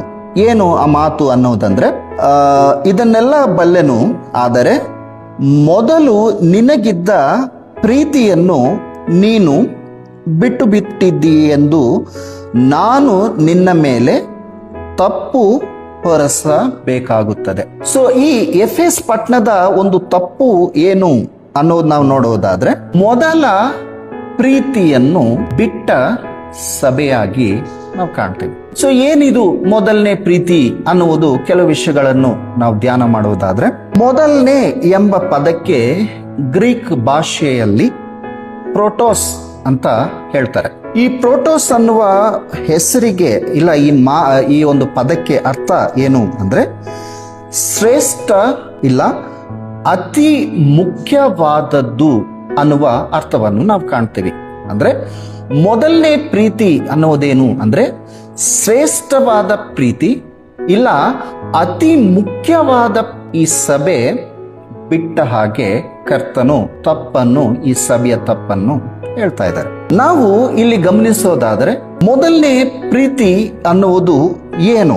ನಾವು ಹೊಸದಾಗಿ ರಕ್ಷಣೆ ಪಟ್ಟಾಗ, ಹೊಸದಾಗಿ ರಕ್ಷಣೆಯನ್ನು ಹೊಂದಿದಾಗ ನಮಗಿರುವ ಹಸಿವು, ನಮಗಿರುವ ರಕ್ಷಣೆಯ ಸಂತೋಷ, ನಮಗಿರುವ ಪ್ರಾರ್ಥನೆಯ ಆಸಕ್ತಿ, ನಮಗಿರುವ ದೇವರ ವಾಕ್ಯದ ಹಸಿವು, ನಮಗಿರುವ ಆರಾಧನೆಯ ಉತ್ಸಾಹ, ನಮಗಿರುವ ದೇವರಿಗಾಗಿ ಉರಿಯುವ ಒಂದು ಉತ್ಸಾಹ, ಆ ಒಂದು ಛಲ ಏನಾಗಿದೆ ಅಂದ್ರೆ, ಇವೆಲ್ಲ ಮೊದಲ ಪ್ರೀತಿಯ ಲಕ್ಷಣಗಳಾಗಿ ನಾವು ಕಾಣ್ತೀವಿ. ಸೊ ಇವೆಲ್ಲ ಕೂಡ ಏನ್ ತೋರಿಸುತ್ತೆ ಅಂದ್ರೆ, ನಾವು ಸಭೆಯಲ್ಲಿ ರಕ್ಷಣೆ ಹೊಂದಿದಾಗ ಇವೆಲ್ಲವೂ ಕೂಡ ಲಕ್ಷಣಗಳು ನಾವು ಸಭೆಯಲ್ಲಿ ಇಲ್ಲ ನಮ್ಮಲ್ಲಿ ನಾವು ಕಾಣಬಹುದು. ನಾನು ಮತ್ತೆ ಹೇಳ್ತಾ ಇದ್ದೀನಿ, ಏನು ಅಂದ್ರೆ, ರಕ್ಷಣೆಯ ಒಂದು ಸಂತೋಷ ಇರುತ್ತೆ, ದ ಜಾಯ್ ಆಫ್ ಸಾಲ್ವೇಷನ್. ಇನ್ನೊಂದು ಏನಂದ್ರೆ, ಪ್ರಾರ್ಥನೆಯ ಆಸಕ್ತಿ, ಪ್ರಾರ್ಥನೆಗಾಗಿ ನಮ್ಮ ಒಂದು ಆಸಕ್ತಿಯನ್ನು ನಾವು ಕಾಣ್ತೀವಿ ಮೊದಲನೇ ರಕ್ಷಣೆಯಲ್ಲಿ, ಕರ್ತನ ರಕ್ಷಣೆಗೆ ಬಂದಾಗ. ಇನ್ನೊಂದೇನಂದ್ರೆ, ದೇವರ ವಾಕ್ಯದ ಹಸಿವು, ಅಂದ್ರೆ ಓದುವುದರಲ್ಲಾಗ್ಲಿ, ಕೇಳುವುದರಲ್ಲಾಗಿ, ಧ್ಯಾನ ಮಾಡುವುದರಲ್ಲಾಗ್ಲಿ ಆ ಮೊದಲ ಪ್ರೀತಿ ಏನ್ ಮಾಡುತ್ತೆ ಅಂದ್ರೆ, ಆ ಹಸಿವನ್ನು ನಮ್ಮಲ್ಲಿ ಕಾಣಿಸುತ್ತೆ. ಇನ್ನೊಂದೇನಂದ್ರೆ, ಆರಾಧನೆಯ ಉತ್ಸಾಹ, ಅಂದ್ರೆ ದೇವರ ಮಂದಿರಕ್ಕೆ ಬರಬೇಕು, ದೇವರ ಆರಾಧನೆಯಲ್ಲಿ ಸಂಪೂರ್ಣವಾಗಿ ಪಾಲ್ಗೊಳ್ಳಬೇಕು, ದೇವರ ಆರಾಧನೆಯನ್ನು ಪೂರ್ಣ ಹೃದಯದಿಂದ ಮಾಡಬೇಕು ಅನ್ನುವುದು, ಇವೆಲ್ಲ ಕೂಡ ಏನಾಗಿದೆ ಅಂದ್ರೆ ಮೊದಲನೇ ಪ್ರೀತಿಯ ಲಕ್ಷಣಗಳಾಗಿ ನಾವು ಕಾಣ್ತೇವೆ. ಈಗಿನ ಕಾಲದಲ್ಲಿ ಆರಾಧನೆಗಳನ್ನು ನಾವು ನೋಡುವುದಾದ್ರೆ ಉತ್ಸಾಹದಿಂದ ಮಾಡ್ತಾ ಇದ್ದಾರೆ. ಆ ಉತ್ಸಾಹ ಎಂಥದ್ದು ಅಂದ್ರೆ 2 ವಿಧವಾದದ್ದು. ಒಂದು, ಮೇಲ್ನೋಟಕ್ಕೆ ನಿನ್ನನ್ನು ಉದ್ರೇಕಪಡಿಸುವ ಆರಾಧನೆ ಒಂದಾದ್ರೆ, 2ನೇದು ನಿನ್ನ ಅಂತರಂಗವನ್ನು ಉದ್ರೇಕಪಡಿಸುವ ಆರಾಧನೆ ಎರಡನೇ ವಿಧವಾದದ್ದು. ಮೇಲ್ನೋಟಕ್ಕೆ ನಾವು ಈಗ ಕಾಣುವುದೇನು ಅಂದರೆ ಉದ್ರೇಕವನ್ನು ಪಡಿಸುವ ಹಾಡುಗಳಾಗ್ಲಿ, ಆ ಲೈಟಿಂಗ್ಗಳಾಗ್ಲಿ, ಸೌಂಡ್ ಆಗ್ಲಿ, ಆ ವರ್ಷಿಪ್ ಆಗ್ಲಿ, ಇವೆಲ್ಲವೂ ಕೂಡ ಏನಾಗಿದೆ ಅಂದ್ರೆ ಮೇಲ್ನೋಟಕ್ಕೆ ಅಂದ್ರೆ ಬಹಿರಂಗವಾದ ಒಂದು ಉದ್ರೇಕವನ್ನು ನಿನಗೆ ಕೊಡುತ್ತೆ. ಅನೇಕರು ನಾವು ನೋಡ್ತೀವಿ ವರ್ಷಿಪ್ ಮಾಡುವಾಗ ಅವರ ಒಂದು ಇನ್ವಾಲ್ವ್ಮೆಂಟ್ ಆಗಲಿ, ಆ ಸೌಂಡ್ಗೆ, ಆ ಲೈಟ್ಗೆ, ಇವೆಲ್ಲ ಕೂಡ ಚೆನ್ನಾಗಿ ಅನಿಸುತ್ತೆ. ಅದೇ ಅವರು ಹೊರಗೆ ಬಂದ ಮೇಲೆ ಮತ್ತೆ ಆ ಲೌಕಿಕವಾದ ಜೀವನದಲ್ಲಿ ಅವರ ಒಂದು ಎಲ್ಲ ಕೂಡ ಚೇಂಜಸ್ ಬಂದ್ಬಿಡುತ್ತೆ. ಯಾಕೆ? ಅವರು ಮಂದಿರದಲ್ಲಿ ಇದ್ದಾಗ ಅವರ ಒಂದು ಉದ್ರೇಕ ಹೇಗಿತ್ತು ಅಂದ್ರೆ ಮೇಲ್ನೋಟಕ್ಕೆ ಮತ್ತೆ ಬಹಿರಂಗವಾದ ಒಂದು ಉದ್ರೇಕ, ಒಂದು ಉತ್ಸಾಹ ಇತ್ತು. ಆಂತರಂಗಿಕವಾದ ಒಂದು ಉದ್ರೇಕ, ಆಂತರಂಗಿಕವಾದ ಉತ್ಸಾಹ ಯಾವಾಗ ಇರುತ್ತೋ ಅದು ನಮ್ಮನ್ನೇನ್ ಮಾಡುತ್ತೆ ಅಂದ್ರೆ ಅದು ಪರ್ಮನೆಂಟ್ ಭಕ್ತಿ ಅಂದ್ರೆ ಸ್ಥಿರವಾದ ಭಕ್ತಿಯಲ್ಲಿ ನಮ್ಮನ್ನು ನಡೆಸುತ್ತೆ. ಈ ಹೊರಗಿನ ಈ ಏನಂತಾರಂದ್ರೆ ಆ ಉದ್ರೇಕ ಇವೆಲ್ಲ ಏನು ಅಂದ್ರೆ ಹಾಡು ಚೆನ್ನಾಗಿರ್ಬೋದು, ವರ್ಷಿಪ್ ಚೆನ್ನಾಗಿರ್ಬೋದು, ಎಲ್ಲ ಚೆನ್ನಾಗಿರ್ಬೋದು, ಆದರೆ ನೀನು ಅದು ಅಂಟಿಸಿಕೊಂಡಿರುವ ಭಕ್ತಿ.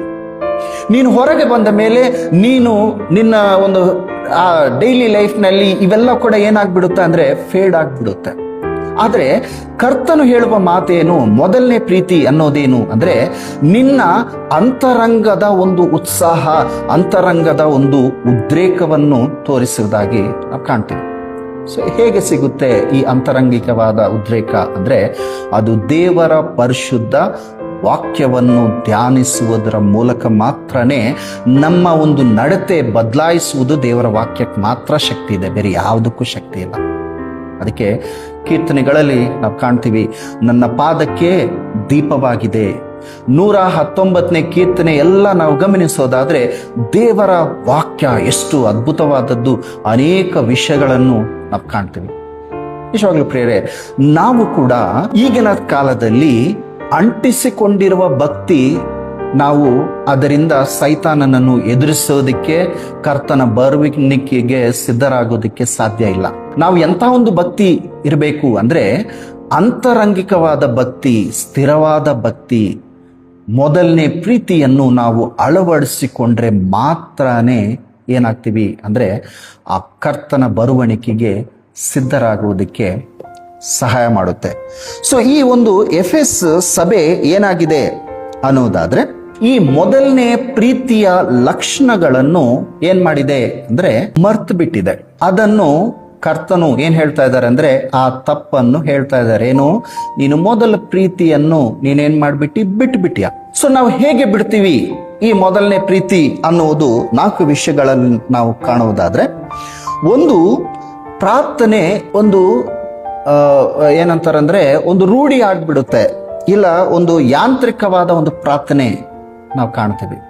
ನಿಜವಾಗ್ಲೂ ಪ್ರಿಯರೇ, ಅನೇಕರು ನಾವು ಯಾರನ್ನು ಕ್ರಿಟಿಸೈಸ್ ಅನ್ನೋದಲ್ಲ, ನಾವು ಅನೇಕ ಬಾರಿ ನಾವು ಪ್ರಾರ್ಥನೆ ಮಾಡುವಾಗ ಅದೇ ಪದಗಳನ್ನು, ಅದೇ ಮಾತುಗಳನ್ನು ನಾವು ಕೆಲವೊಮ್ಮೆ ಏನಾಗುತ್ತಂದ್ರೆ ಕಾನ್ಶಿಯಸ್ ಇಲ್ದಂಗೆ ನಾವು ಹೇಳ್ತಾ ಇರ್ತೀವಿ ಪ್ರಾರ್ಥನೆಯಲ್ಲಿ. ಆದ್ರೆ ನಾವು ನೆನ್ಪು ಮಾಡ್ಕೋಬೇಕಾಗಿರೋದು ಏನಂದ್ರೆ, ಎಲ್ಲಿ 2-3 ಕೂಡಿ ಕರ್ತನ ನಾಮದಲ್ಲಿರ್ತಾರೋ ಅಲ್ಲಿ ಕರ್ತನ ಇರ್ತಾನೆ. ಸೊ ನಾವು ಮಾಡುವ ಪ್ರಾರ್ಥನೆ ಒಂದೊಂದು ಶಬ್ದವನ್ನು ಕೂಡ ಕರ್ತನು ಕೇಳ್ತಾರೆ. ಆ ಶಬ್ದ ಬಾಯಿ ಮಾತು ತುಟಿಗಳಿಂದ ಬರ್ತಾ ಇದೆಯೋ, ಆ ಶಬ್ದ ಹೃದಯದಿಂದ ಬರ್ತಾ ಇದೆಯೋ, ಎಲ್ಲವನ್ನು ಗಮನಿಸುವವರು ಯಾರು ಅಂದ್ರೆ ಕರ್ತನು. ಸೊ ಈ ಮೊದಲನೇ ಪ್ರೀತಿಯನ್ನು ನಾವು ಹೇಗೆ ಕಳ್ಕೊಂತೀವಿ ಅಂದ್ರೆ ಗ್ರಾಜುವಲ್ ಆಗಿ ನಾವು ಕಳ್ಕೊಂತೀವಿ. ಒಮ್ಮೆಗೆ ಅದು ಹೋಗೋದಿಲ್ಲ. ಗ್ರಾಜುವಲ್ ಆಗಿ ನಾವು ಏನಾಗ್ತೀವಿ ಅಂದ್ರೆ ಸ್ವಲ್ಪ ಸ್ವಲ್ಪದಾಗಿ ಆತ್ಮೀಯ ಕುಸಿತವನ್ನು ನಾವು ಕಾಣ್ತೀವಿ. ಅದರಲ್ಲಿ ಲಕ್ಷಣಗಳು ಏನು ಅನ್ನೋದಾದ್ರೆ, ಪ್ರಾರ್ಥನೆ ಏನಾಗ್ಬಿಡುತ್ತೆ ಅಂದ್ರೆ ಒಂದು ರಿಚುವಲ್ ಆಗಿ, ಇಲ್ಲ ಒಂದು ಫಾರ್ಮಲ್ ಕ್ಯಾಶುವಲ್ ಆಗಿ ನಾವು ಅಂದ್ರೆ ತುಟಿಗಳ ಪ್ರಾರ್ಥನೆ. ನಾವು ಗ್ರಹಿಸಬೇಕಾಗಿರೋದೇನೆಂದ್ರೆ, ಪ್ರಾರ್ಥನೆ ನಾವು ಎಲ್ಲಿಂದ ಮಾಡಿದ್ರೂ ಕೂಡ ಆ ಪ್ರಾರ್ಥನೆಯನ್ನು ಕರ್ತನು ಕೇಳ್ತಾರೆ. ನೀನು ಆ ಪ್ರಾರ್ಥನೆ ಹೇಗೆ ಮಾಡಬೇಕು ಅನ್ನೋದಾದ್ರೆ ನಿನ್ನ ಹೃದಯದಿಂದ ಆ ಪ್ರಾರ್ಥನೆ ಬರಬೇಕು. ನಾವು ಯಾವಾಗ ಪ್ರಾರ್ಥನೆ ಮಾಡಿದ್ರೂ ನಾವು ಗಮನಿಸ್ಕೋಬೇಕಾಗಿರುವುದೇನೆಂದ್ರೆ, ಕರ್ತನೆ ನನಗೆ ತಿಳಿಲಾರ್ದಂಗೆ ನನ್ನ ಒಂದು ಪದಗಳು, ಕೆಲವು ಪದಗಳು ಅಭ್ಯಾಸದಿಂದ ಬರ್ತಾ ಇದೆಯೇನೋ, ಅಂತ ಒಂದು ಪ್ರಾರ್ಥನೆ ನನಗೆ ಬೇಡಪ್ಪ, ನನಗೆ ನಿನಗಿಷ್ಟವಾದ ಒಂದು ಪ್ರಾರ್ಥನೆಯನ್ನು ಕೊಡು, ನಿನ್ನ ಆತ್ಮ ಸಹಾಯವನ್ನು ನನಗೆ ಕೊಡು ಅಂತ ಒಂದು ಸಿದ್ಧತೆಯಿಂದ ಪ್ರಾರ್ಥನೆ ಮಾಡಬೇಕಾಗಿದ್ದೀವಿ. ಎರಡನೇದು, ಹೇಗೆ ನಾವು ಕಳ್ಕೊಂತೀವಿ ಆ ಮೊದಲನೇ ಪ್ರೀತಿ ಅನ್ನೋದಾದ್ರೆ, ಆರಾಧನೆ ರೂಢಿಯಾಗಿ ಮಾಡುವುದು. ಅಂದ್ರೆ ಒಂದು ಕ್ಯಾಶುವಲ್ನೆಸ್ ಬಂದ್ಬಿಡುತ್ತೆ ಆರಾಧನೆ. ಅಂಡ್ ಈಗಿನ ಕಾಲದಲ್ಲಿ ನಾವು ಗಮನಿಸೋದಾದ್ರೆ, ಸಭೆಗೆ ಫಸ್ಟ್ ಬ್ಲೆಸ್ಸಿಂಗ್ ಇಲ್ಲ ಫಸ್ಟ್ ಪ್ರಾರ್ಥನೆಯಿಂದ ಎಷ್ಟು ಮಂದಿ ಚರ್ಚ್ ನಲ್ಲಿ ಇರ್ತಾ ಇದ್ದಾರೆ ನಾವು ಗಮನಿಸಬಹುದು. ಅನೇಕರು ಆ ಟೈಮ್ ಆದ ಮೇಲೆ ಮಧ್ಯದಲ್ಲಿ ಬರೋದು ಇಲ್ಲ ಲಾಸ್ಟ್ ಆ ಒಂದು ಬ್ಲೆಸ್ಸಿಂಗಿಗೆ ಬರೋದು ಅನೇಕರನ್ನು ನಾವು ಕಾಣ್ತೇವೆ. ಅದು ತುಂಬಾ ತಪ್ಪು. ಯಾಕೆ ಅಂದ್ರೆ, ಆರಾಧನೆಗೆ ನಾವು ಯಾವ ಸಮಯವನ್ನು ನಾವು ನೇಮಿಸ್ತೀವೋ ಆ ಸಮಯಕ್ಕೆ ಕರ್ತನು, ಆರಾಧನೆಯಲ್ಲಿ ಕರ್ತನು, ದೇವದೂತರು ಎಲ್ಲರೂ ಕೂಡ ಇಳಿದು ಬರ್ತಾರೆ. ಅದು ನಮ್ಮ ಒಂದು ನಂಬಿಕೆ ಆಗಿರ್ಬೇಕು. ದೇವ ಮಂದಿರದಲ್ಲಿ ನಾವು ಆರಾಧನೆಯ ಸಮಯದಲ್ಲಿ ನಮ್ಮೊಂದಿಗೆ, ನಮ್ಮ ಎದುರಿಗೆ ಯಾರು ಇರ್ತಾರೆ ಅಂದ್ರೆ ದೇವರು, ದೇವದೂತರು ಎಲ್ಲರೂ ಕೂಡ ಬರ್ತಾರೆ. ಸೊ ದೇವರು ಬಂದಾಗ ಕೂಡ ನಾವು ಲೇಟ್ ಆಗಿ ಬರೋದು, ಅದು ಯಾವ ಎಕ್ಸ್ಕ್ಯೂಸ್ ಕೊಟ್ಟರು ಕೂಡ ತಪ್ಪದು. ನಾವು ಸಮಯಕ್ಕೆ ಮಂದಿರಕ್ಕೆ ಬರಬೇಕಾಗಿರುವುದು ನಮ್ಮ ಒಂದು ರೆಸ್ಪಾನ್ಸಿಬಿಲಿಟಿ. ಅದು ಅನೇಕರು ಈ ಕಾಲದಲ್ಲಿ ನಾವು ಗಮನಿಸೋದಾದ್ರೆ ಅರ್ಧಕ್ಕೆ ಬರ್ತಾರೆ, ಲೇಟ್ ಆಗಿ ಬರ್ತಾರೆ. ಇನ್ನ ಕೆಲವೊಮ್ಮೆ ಸರಿ ಬಿಡು, ಈ ವಾರ ಇಲ್ಲಾಂದ್ರೆ ನೆಕ್ಸ್ಟ್ ವಾರ ಬರೋಣ ಅನ್ಕೊಳ್ಳೋ ಅನೇಕ ಮಂದಿ ನಾವು ನೋಡ್ತೀವಿ. ಇನ್ನೊಂದು ವಿಚಾರಕರವಾದದ್ದೇನು ಅಂದ್ರೆ, ಸಭೆಗೆ ಫಸ್ಟ್ ಬರೋದೇನಂದ್ರೆ, ಮತ್ತೆ ಓಲ್ಡ್ ಸಿಟಿಸನ್ಸ್ ಅಂದ್ರೆ ವೃದ್ಧರು ಅವರೇ ಇರ್ತಾರೆ. ಆದ್ರೆ ನಾನು ಬಯಸೋದು ಇಲ್ಲ, ಕರ್ತನು ಹೇಳುವ ಮಾತು ಏನಂದ್ರೆ, ಯುವಕರು, ಯವ್ವನಸ್ಥರು ಮೊದಲನಾಗಿ ಬರಬೇಕು. ಸಭೆಯಲ್ಲಿ ನಾವು ಮೊದಲಾಗಿ ಯಾರು ಕಾಣಿಸ್ಕೊಂತಾರೋ ಆ ಸಭೆಯ ಮತ್ತೆ ಆ ಆರಾಧನೆಯ ಒಂದು ಆಶೀರ್ವಾದ ಎಂತ ಅದ್ಭುತವಾದದ್ದು ಅಂದ್ರೆ, ಆ ವಾರ ಎಲ್ಲ ಕೂಡ ನಿನ್ನನ್ನು ದೇವರ ಆಶೀರ್ವಾದ ಮಾಡ್ತಾರೆ. ನೀನು ಮಾಡುವ ಕೆಲಸಗಳಲ್ಲಿ ಎಲ್ಲದರಲ್ಲಿ ಕೂಡ ನಿನಗೆ ಆಶೀರ್ವಾದ ಇರುತ್ತೆ. ಭಾನುವಾರ ಆರಾಧನೆ ದಿನ ನಿನ್ನನ್ನು ಆತ್ಮಿಕವಾಗಿ ಚಾರ್ಜ್ ಮಾಡಿಕೊಳ್ಳುವ ದಿನ. ಯಾರು ಆ ದಿನ ಚಾರ್ಜ್ ಮಾಡ್ಕೊಳ್ಳಲ್ವೋ ತಮ್ಮ ಆತ್ಮೀಯ ಸ್ಥಿತಿ ಹೇಗಿರುತ್ತೆ ಅಂದ್ರೆ, ಆ ವಾರದಲ್ಲಿ ಯಾವ ಒಂದು ಸೈತಾನಿನ ಶೋಧನೆಗಳಿದ್ರು, ಶಾರೀರಿಕವಾದ ಶೋಧನೆಗಳು, ಯಾವ ಶೋಧನೆಗಳು ಬಂದ್ರೆ ನೀನು ಅದನ್ನು ಎದುರಿಸುವುದಕ್ಕೆ ನಿನ್ನ ಹತ್ರ ಶಕ್ತಿ ಇರೋದಿಲ್ಲ. ನೀನು ಚಾರ್ಜ್ ಆದಾಗ ಈ ಲೋಕದಲ್ಲಿ ಎಂಥ ಒಂದು ಶೋಧನೆಗಳು ಬಂದರೂ ಕೂಡ ಆ ಶೋಧನೆಗಳನ್ನು ಜಯಿಸುವ ಶಕ್ತಿ, ಆಶೀರ್ವಾದ ಎಲ್ಲಿ ಬರುತ್ತೆ ಅಂದ್ರೆ, ಈ ಒಂದು ಆರಾಧನೆಯ ದಿನದಲ್ಲಿ ದೇವರು ನೀನು ಕೊಡ್ತಾರೆ. ಮತ್ತೆ ಸಮಯ ಆಗ್ತಾ ಇದೆ ಅನ್ಕೊಂತೀನಿ. ಮತ್ತೆ ದೇವರ ಚಿತ್ತವಾದರೆ ಈ ಒಂದು ಆತ್ಮಿಕವಾದ ಸ್ಥಿತಿ ಹೇಗೆ ನಾವು ಕಳ್ಕೊಂತೀವಿ ಅನ್ನೋದು ಇನ್ನೊಂದು 3 ವಿಷಯಗಳನ್ನು, ಈಗ 2 ವಿಷಯಗಳನ್ನು ಹೇಳಿದೆ, ಇನ್ನೊಂದು 3 ವಿಷಯಗಳನ್ನು ಮತ್ತೆ ಹೇಳಿ ನೆಕ್ಸ್ಟ್ ಸೆಷನ್ ನಲ್ಲಿ ಆ 3 ವಿಷಯಗಳನ್ನು ಧ್ಯಾನ ಮಾಡಿ ಇನ್ನ ಈ ಸಭೆಯ ಕುರಿತಾದ ಇನ್ನ ಕೆಲವು ವಿಷಯಗಳನ್ನು ಧ್ಯಾನ ಮಾಡುವುದಕ್ಕೆ ಪ್ರಯತ್ನ ಮಾಡೋಣ. ಸೊ ಈಗ ನಾನು ಕನ್ಕ್ಲೂಡ್ ಮಾಡ್ತಾ ಇದ್ದೀನಿ. ಇವತ್ತಿನ ದಿನ ನಾವು ಕಲ್ತಿರೋದು ಈ FS ಸಭೆಯ ಮತ್ತೆ ಮೆಚ್ಚುಗೆ, ಕರ್ತನು 4 ವಿಷಯಗಳನ್ನು ಮೆಚ್ಚುಗೆ ಕೊಟ್ಟ ಹಾಗೆ ನಾವು ಕಾಣ್ತೀವಿ. ಎರಡನೇದು, ನಿಕೋಲಾಯಿತರ ಬೋಧನೆ ಎಂಥ ಒಂದು ಬೋಧನೆಯಾಗಿತ್ತು ಅನ್ನುವುದು 4 ವಿಷಯಗಳನ್ನು ನಾವು ನೋಡಿದ್ವಿ. ಮತ್ತೆ ಈ ಒಂದು ಸಭೆಯ 7 ವಿಷಯಗಳಲ್ಲಿ 3ನೇ ವಿಷಯವಾದ ತಪ್ಪು, ಯಾವ ಒಂದು ತಪ್ಪು ಕರ್ತನು ಈ ಸಭೆಗೆ ಹೇಳಿದ್ರು ಅಂದ್ರೆ, ಮೊದಲನೇ ಪ್ರೀತಿಯನ್ನು ಮರ್ತರು ಅನ್ನುವುದು. ಆ ಮೊದಲನೇ ಪ್ರೀತಿ ಹೇಗಿರುತ್ತೆ, ಆ ಮೊದಲನೇ ಪ್ರೀತಿ ಹೇಗೆ ಮರೆತರು, ಏನಾಯ್ತು ಅನ್ನುವುದು ಕೆಲವು ವಿಷಯಗಳನ್ನು ಧ್ಯಾನ ಮಾಡಿದ್ವಿ.